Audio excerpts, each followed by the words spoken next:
Baik, mari kita lanjut topik pelajaran kita kelas 9. Kalau pada beberapa minggu lalu kita telah berbicara tentang hak dan kewajiban sebagai anggota gereja, maka pada kesempatan ini kita lanjut hak dan kewajiban kita sebagai anggota masyarakat. Selain anggota gereja, kita juga menjadi anggota masyarakat. Maka di dalam gereja kita memiliki kewajiban dan memiliki hak. Maka sebagai anggota masyarakat juga kita memiliki hak dan juga kewajiban. Maka mari kita lihat hak sebagai anggota masyarakat. Apa yang menjadi hak kita?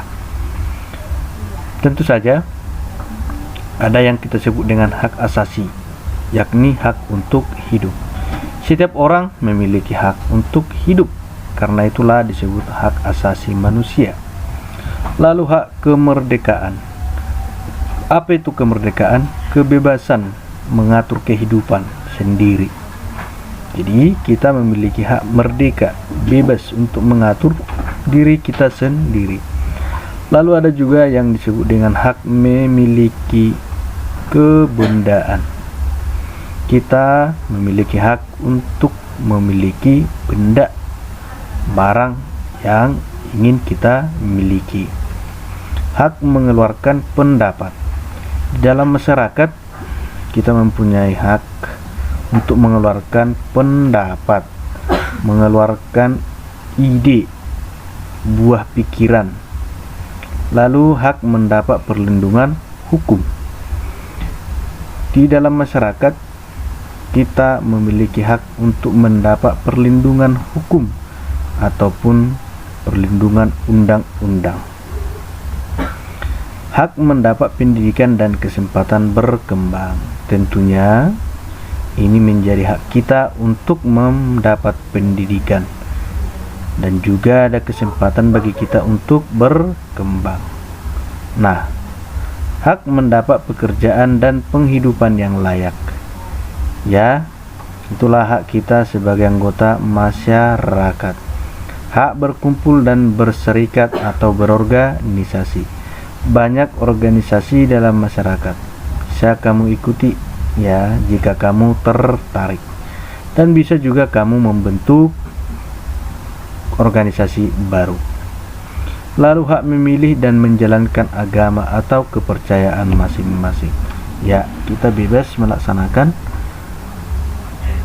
tahu memilih dan menjalankan atau menganut salah satu agama yang kita percayai. Itulah hak kita sebagai anggota masyarakat. Kita lanjut. Nah, apa hak orang beriman sebagai anggota masyarakat? Kita adalah orang beriman yang hidup di tengah masyarakat. Maka hak kita yang pertama adalah hak mendalami ajaran agama kita sendiri. Hak mengasihi sesama berdasarkan iman kepercayaan kita. Hak membangun persahabatan dan kerjasama dengan semua orang beriman lainnya. Ingat yang dilakukan Yesus. Dia selalu bersahabat kepada setiap orang. Kita juga mempunyai hak untuk membangun, menjalin persahabatan atau kerjasama dengan semua orang beriman lainnya, bukan hanya yang seiman dengan kita. Hak untuk membangun sarana ibadat seperti gereja, masjid, pura, dan vihara, dan menjalankan ibadat. Ya, itu menjadi hak kita sebagai orang beriman dalam masyarakat.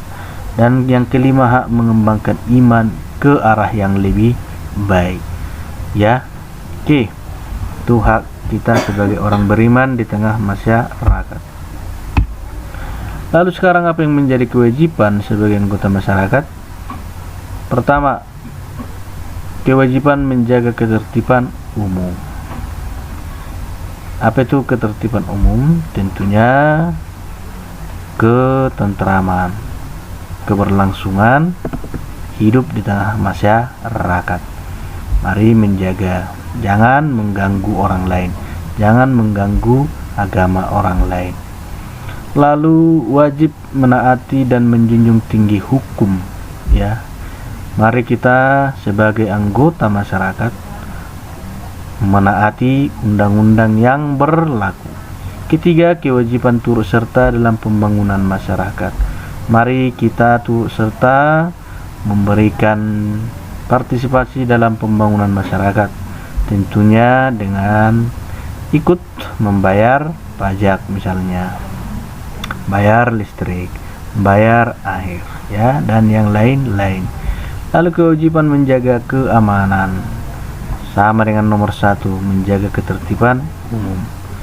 Kewajiban mengupayakan kesejahteraan bersama. Jadi mari berupaya supaya teman kita yang lain juga memperoleh kesempatan untuk hidup sejahtera.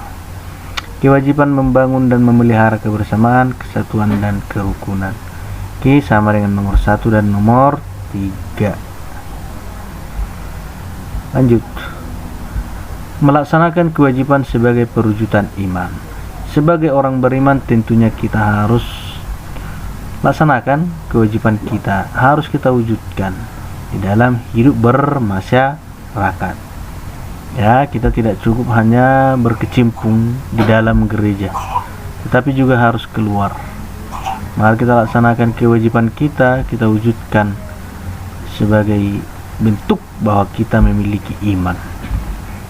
Sia-sia dikatakan kita orang beriman, tetapi di dalam masyarakat kita tidak bisa melaksanakan kewajiban kita dengan baik.